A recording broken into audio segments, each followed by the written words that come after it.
Welcome to the EZRV Storage Systems assembly demonstration, which provides you with many tips and hints on assembling the structure and cover. Before purchasing your EZRV storage system, first you must correctly measure the RV. Start at the back wall and come forward with your tape all the way to the very front point of the RV, and you'll notice that right here. Upon opening your kit, you're going to find load straps, foam tube, patch panels, and 4 foam corners. Easy recognition of your tubes starts with your A tube, A1 tubes with plastic end caps, A2 tubes, which are not required for every kit.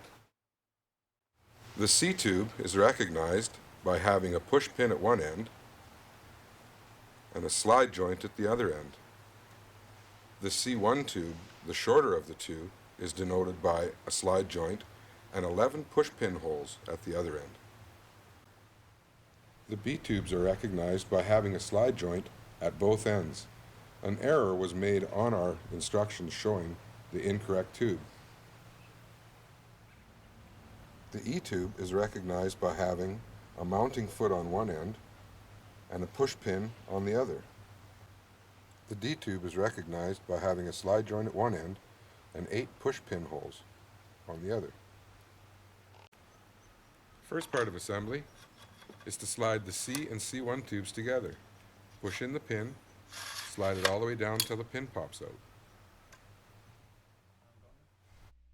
ensuring that the push pins on the C and C1 tubes are pointing up. Slide the D tube through the slide joint on the C tube, then slide the E tube inside the D tube, ensuring that the push pin pops out.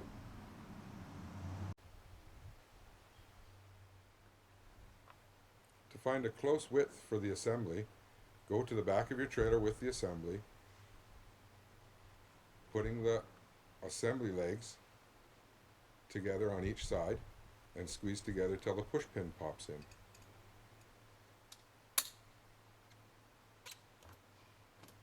Allow enough play for adjustments on the roof.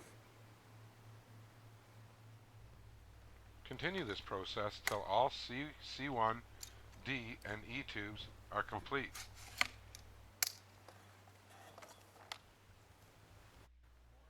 Place the first completed set of C, C1, D, and E tubes on top of the trailer. Slide the first A tube through the slide joint about a foot.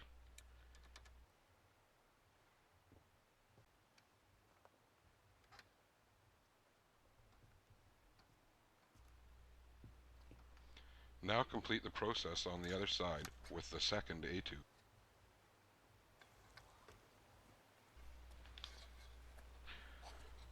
The first A tube on each side will be slid further through the slide joint another 2 to 3 feet, but only after the first section of frame is complete, at which time the frame will be picked up and moved forward to the edge of the trailer, providing an overhang.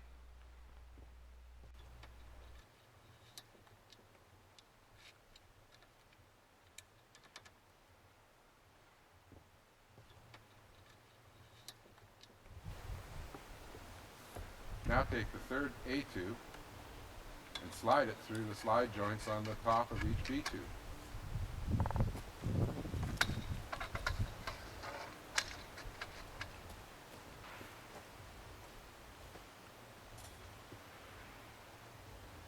And slide the A tubes into the top of each of its D tube slide joints.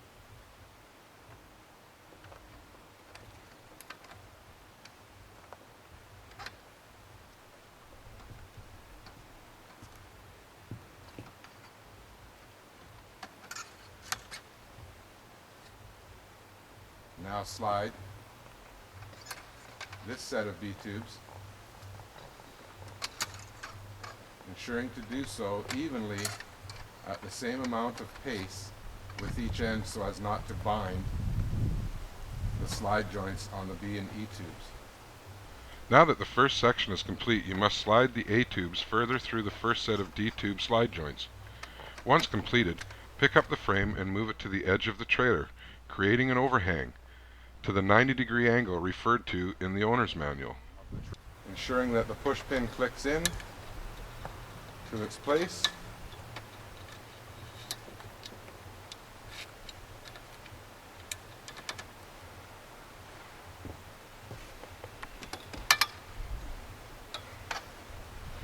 And now slide the next set of C and C1 and D and DE tubes.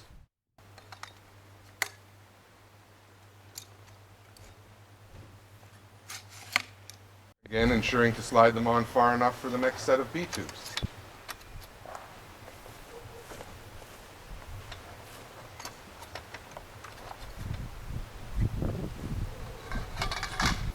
Put on the third A tube, ensuring that it clicks into place.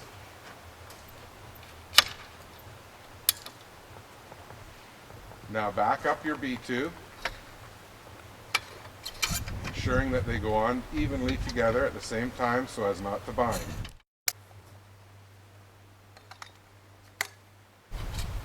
Allow enough room for the next B tube to be slid into place.